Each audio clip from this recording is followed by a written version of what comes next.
Now, from water shortages to wildfires, the past 12 months have raised global awareness about the economic and human cost of extreme heat events. Many other European countries are also suffering unusually extended periods of very hot weather.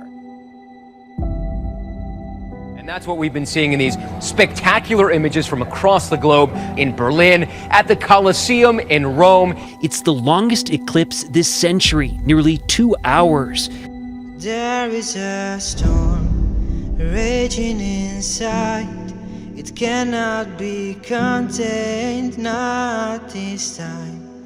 You better hide, you better run, 'cause once the time comes, the earth will be gone. Oh. How unusual are the extreme heat events we've been witnessing this year? Well, at the moment, these events still feel slightly unusual. We sort of talk about record temperatures, certainly in the Northern Hemisphere. But if we start looking forward and factor in climate change, this will become the new normal. There's no escape. Rain starts to fall and the light starts to fade. Is there a man brave to fight for our future and innocent life? The Mendocino Complex fire has become the largest wildfire in California history. The blaze has devoured more than 1,017 square kilometers. 450 square miles. It is already the biggest ever recorded in California. It is one of 17 large fires burning in the state. It's now the largest wildfire in state history, nearly the size of Los Angeles. The biggest one, the Carr Fire, scorching 150 square miles. This, as we're seeing new images showing that tornado of fire from the air, growing explosively late Thursday afternoon, eating its way through entire communities. Months of exceptionally dry weather combined with high winds and temperatures reaching about 40 degrees Celsius have created conditions firefighters say they have never before experienced. Wow. The city of Reading, home to more than 90,000 people, was in its path. Firefighters are using the term fire tornado to describe it. He took us into a neighborhood left devastated, in part by a fire vortex. Wow. A weather pattern created by this fire, something that hasn't been seen here in a generation. A European Space Agency astronaut captured these photos of the fire from the International Space Station in orbit. But in the space of 48 hours, it had tripled in size. And then on Thursday night, the blaze exploded. This has been the scariest one because it was so angry. For a second day, the so-called Holy Fire erupted in Southern California, sending plumes of smoke thousands of feet into the air. The Holy Fire, named for Holy Jim Canyon, where it started. Forrest Clark allegedly sent an email warning this place will burn before the fire broke out on Monday. I've never seen a fire with such destruction here in this area ever before. Today we learned July was the hottest month on record in California. This is no ordinary fire. After sunset, the winds have picked up and made the fire increase in size overnight. This is highly unusual. A once lively little town of about 700 people now resembles something like a faraway planet from a science fiction movie. Look at this. Yeah. I mean, it's gone. It's the middle of the day, but the sun can barely be seen because it's so gray and dark here. The sun can barely peek out through the thick layer of smoke and ash that covers the air, not only here, but in this entire region of California. And we haven't even hit peak fire season yet here in California. David? Yeah, that's the unbelievable part of all this. Scientists say rising global temperatures are leading to a higher risk of wildfires in the western United States. A terrible outbreak of a toxic algae known as red tide is killing thousands of sea creatures in southwest Now with the environmental disaster plaguing more than 100 miles of American coastline. This is an extremely unusual event for us. This is what a marine disaster looks like. Beaches littered with dead fish, manatees, even a whale shark washing ashore. I've been here for 20 years, and this is probably the worst I've ever seen. They're dying by the tens of thousands. Fish, eels, turtles, sometimes as far as the eye can see in parts of southwest Florida. The red tide, which typically goes away in spring, has persisted for 9 months. This is the worst it's been. It's by far. For stranded dolphins, 6 in 24 hours. It's pretty stinky out here, and it's just a mess. Really, as far as you can see, there are just nothing but dead fish, even some eel that are out here that are dead. Let me get to one that's closer right now. In his 28 years living in St. James City, he's never seen a fish kill as big as this. It's absolutely devastating.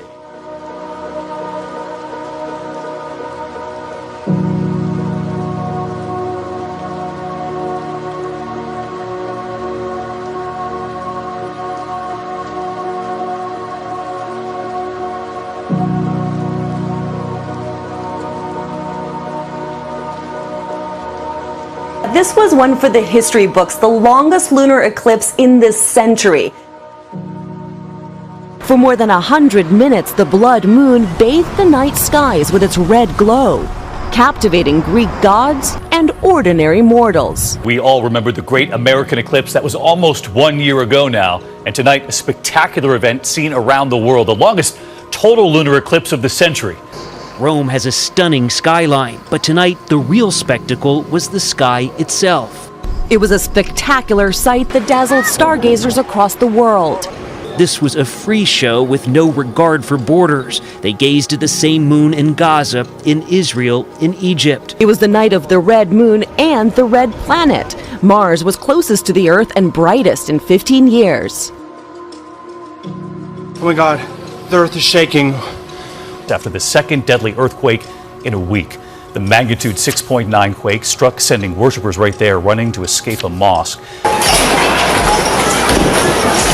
The quake struck the island of Lombok at around 6:45 p.m. local time and rattled nearby islands, including the popular tourist destination of Bali, sending panicked crowds into the streets Sunday night. Bali trembling so long. Not long after the earthquake, another shock, a tsunami warning.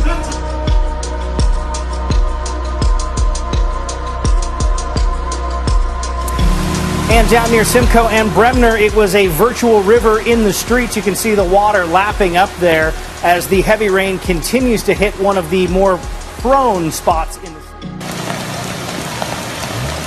Wendy Squirrel captured this nutty scene, showing some vehicles and one of the city's pricey new streetcars stranded under the flooded King Street West Bridge near Liberty Village. Wendy, who lives in the area, described the dire situation streetcar passengers found themselves in, as well as some of the shenanigans that ensued.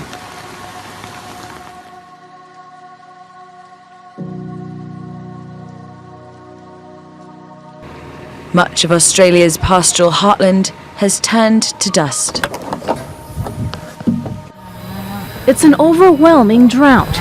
These cattle swarm around a water truck in New South Wales looking for relief from the devastating dryness.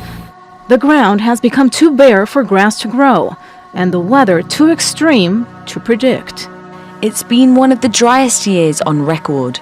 Crops are failing, reservoirs have dried up, and many farmers are spending tens of thousands of dollars a week importing feed and water from less badly affected areas. So I was a boy in 65 drought. I was only 16-year-old, come home from school, and that was pretty horrendous drought. That was known to be the father of all droughts, but this one is far worse.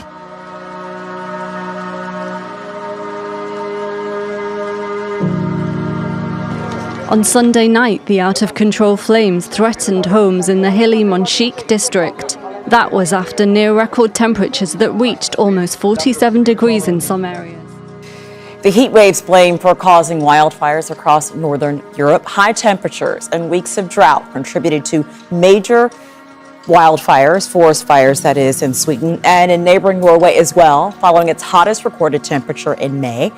Forests in Latvia were torched, and the border between Finland and Russia is closed because of fires there. We've seen wildfires in places unprepared for such outbreaks due to unusually hot weather. Drought and blistering heat have been turning forests into tinderboxes in places that were previously fire-free. These satellite images show just to what extent the heat has taken its toll on Europe, with droughts across the continent causing crop failure. Extreme conditions which scientists say could soon become the new norm. A mountain glacier in Sweden melted so much it's no longer that country's highest point, while down at sea level folks flocked to the beach. By a bend in the river, Spain's hottest town. It's only mid-morning and the temperature in Montoro is already above 30 Celsius. 92-year-old olive farmer Pedro Moya is sure that every year the summer months are getting hotter. If it carries on like this, I think the earth could catch fire and the world would come to an end. Sweden has experienced 65 fires already this year, up from an annual average of 3 fires over the past decade. Blazes are now happening as far north as the Arctic Circle. That's according to Copernicus, the European Union's Earth observation program. At least 91 people died last month in the worst wildfire to hit Greece in decades. Fire raced through a seaside area northeast of Athens. Wildfires, which are a regular problem in summer months, are fueled by these hot, dry conditions. We witnessed the fire devastation last week in Greece.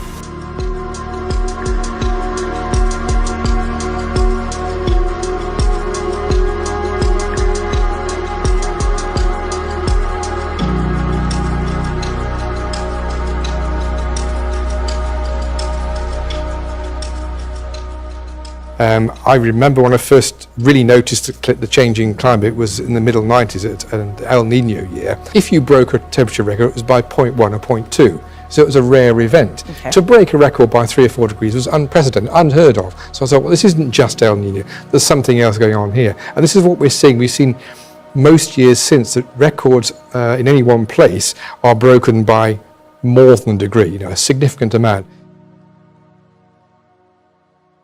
Temperatures in Europe are soaring close to their highest ever.